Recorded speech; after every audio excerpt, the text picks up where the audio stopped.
नमस्कार दोस्तों, स्वागत है आज आपका फिर से जीवन बदल देने वाली एक और ज्ञान से भरी बुद्धा इंस्पिरेशनल स्टोरी में।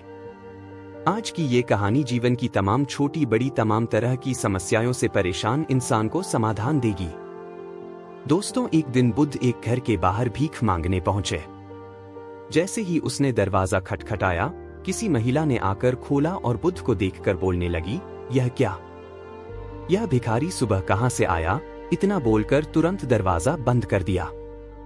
और उस महिला का एक पड़ोसी दूर से इस तमाशे को देख रहा था। वह भी बुद्ध का विरोधी था। स्वाभाविक रूप से उसे यह देखकर कुछ ज्यादा ही मजा आता था, इसलिए उसने भी बोला, बहुत बढ़िया।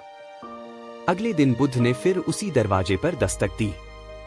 इस बार बुद्ध को देखकर महिला फिर से गुस्सा हो गई और बुद्ध पर कचरा फेंक दिया। और उस महिला का वही पड़ोसी आज भी तमाशा देख रहा था। स्वाभाविक रूप से बुद्ध का ऐसा अपमान देखकर वह बहुत प्रसन्न हुआ।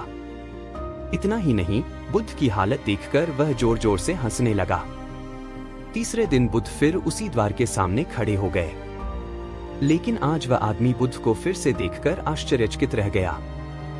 इससे पहले कि बुद्ध दरवाजा खटखटाए, उन्होंने बुद्ध को रोका और कहा, मैं एक ब्राह्मण हूं और मुझे हिंदू धर्म ग्रंथों के खिलाफ आपका बोलना बिल्कुल भी पसंद नहीं है, इसलिए मैं आपका कट्टर विरोधी हूं। तो आपका अपमान देखकर मुझे खुशी होती है, लेकिन आज इस दरवाजे पर तीसरी बार खड़ा होना मुझे फिर से हैरान कर देने वाला है। मैं आपसे पूछना चाहता हूं कि आप आज फिर यहां भीख मांगने क्यों आए, जबकि यह महिला 2 दिनों से आपका अपमान कर रही है। बुद्ध ने मुस्कुराते हुए कहा, यह आश्चर्य करने की बात नहीं है। आप चकित हैं क्योंकि आपको मानव मनोविज्ञान का कोई अनुभव नहीं है। किसी का अपमान करना या किसी पर कूड़ा फेंकना भी कुछ देना होता है। हर अपाकर्षण आकर्षण का ही एक रूप है। कल अगर किसी इंसान कचरा दिया होगा तो एक दिन वह खाना भी देगा। हालांकि वह व्यक्ति बुद्ध की इस बात से संतुष्ट नहीं था, फिर भी उसने मौन रहना जरूरी समझा। शायद वह यह सोच रहा होगा कि दरवाजा खटखटाओ, फिर देखते हैं। बुद्ध ने फिर से दरवाजा खटखटाया। संयोग से उसी स्त्री ने आज फिर दरवाजा खोला और आज तो बुद्ध के सामने उसका क्रोध 7वें आसमान पर पहुंच गया और सही में उसे मारने के लिए हाथ में झाड़ू ले लिया। उन्होंने झाड़ू उठाया तो जरूर, लेकिन बुद्ध के शांत चेहरे पर रही मुस्कान देखकर दूरी बनाए रखी। वह चाहकर भी बुद्ध पर वार नहीं कर सकी। वह बुद्ध के चेहरे पर रही शुद्ध मुस्कान से इतनी प्रभावित हो गई कि उसने झाड़ू फेंक दी और तुरंत अंदर भाग गई और बुद्ध को देने के लिए रोटी ले आई।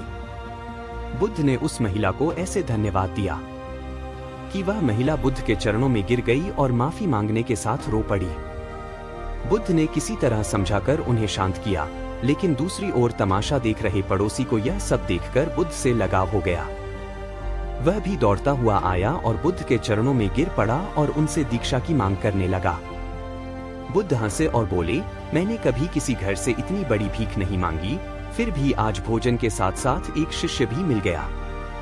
इस कहानी से यह मालूम पड़ता है कि सकारात्मकता और झुकाव ही इंसान के सभी रोगों की दवा है।